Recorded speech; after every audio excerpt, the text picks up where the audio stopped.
هەواڵانی خۆشەویست، ئامادەبوانی هێژا، کەس و کاری سەربەرزی شەهیدان.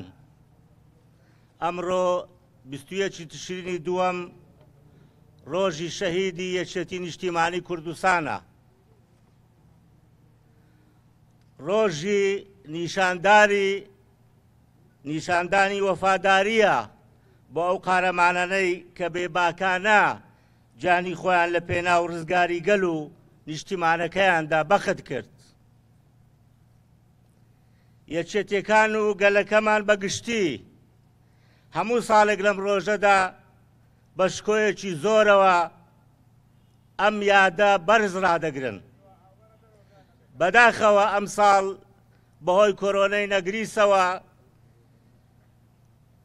بەهۆی پابەندبوونمان بە ڕێنمایە تەندروستەکانی خۆپارێزی نەتواندرا ڕێوڕسمێکی شایستە بەو ڕۆژە ساز بکەین.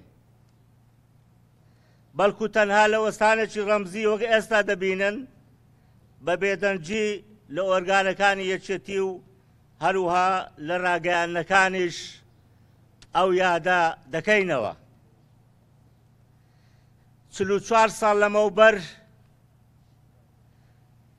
ئەو ڕۆژەی کە سەرکردەکانی یەکێتی نیشتیمانی کوردستان شەهابی شێخ نووری و جەعفەر عەبدولواحید و ئەنوەر زۆراب ئازایانە لە زیندانەکانی بەعس بە دروشمی کەمژیان و کەڵژیان چوونە بەردەم پەتی سێدارە و بەگرت جەلادەکاندا چوونەوە و بوونە سەر مەشقی شەهید بوون و سمبڵی شۆڕشی نوێی گەلەکەمان. ساڵانێک دواتر ئەم ڕۆژە واتە 21 تشرینی دووەم هەموو ساڵێک بە ڕۆژی شەهیدی یەکێتی دیاری کرا.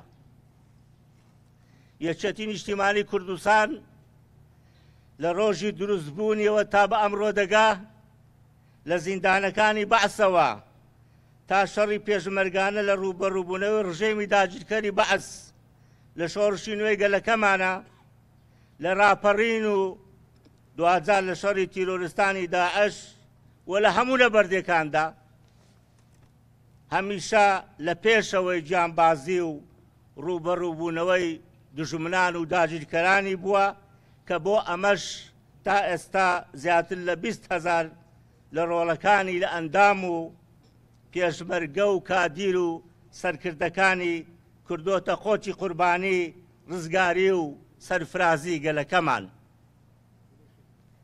دیارە جگە لەو ژمارە زۆرە لە شەهیدەکان کە بەحەق یەکێتیان کردووە بە حیزبی شەهیدان، یەکێتی شەهیدانی ئەنفال و کیمیاباران و شەهیدانی دەستی ڕژێم و تیرۆریستانی داعش و شەهیدانی شەنگال، هەموو ئەو شەهیدانەی ترکە لە پێناو گەلەکەیاندا شەهید بوون بە شەهیدی خۆی دەزانێ. چکە شەهیدان بە جیاوازی بیر و باوەڕ و ڕێبازی سیاسیان، بەڵام لە ئامانجدا هەر شەهیدی گەل و نیشتیمانن و هەر لە پێناو خاک و ڕزگاری گەلەکەیان جانی خۆیان بەخت کردووە.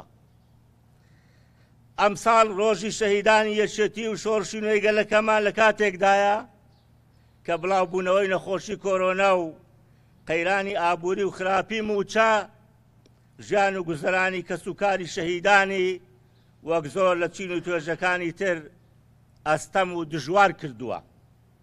بۆیە یەکێتی نیشتیمانی کوردستان وەک چارەسەرێکی بە پەلەی ئەم دۆخە داوای ڕێککەوتنی بە پەلەی حکوومەتی هەرێم لەگەڵ بەغدا و چاکسازیەکی ڕاستەقینە لە سێکتەرەکانی ئابووری لە نێوخۆ و شەفافیەت و نێهێشتنی بەکردەوەی گەندەڵی و جێبەجێکردنی بە پەلەی لامەرکەزی پارێزگاکان و یەکڕێزی نێوخۆی هێزە سیاسیەکانی کوردستان دەکاتەوە. لە ڕۆژی شەهیدانی حیزبی شەهیداندا سڵاو لە جانی پاچی ڕابەری مێژووی و شۆڕشی نوێی گەلەکەمان سەرۆک مام جەلال کە هەمیشە خەمخۆری شەهیدان و باشکردنی ژیان و گوزەرانی کەسوکاری سەربەرزی شەهیدان بووە. سڵاو لە جانی پاچی شەهیدانی یەکێتی و سەرجەم شەهیدانی کورد و کوردستان. سڵاو لە بنەماڵە و کەسوکاری سەربەرزی شەهیدان.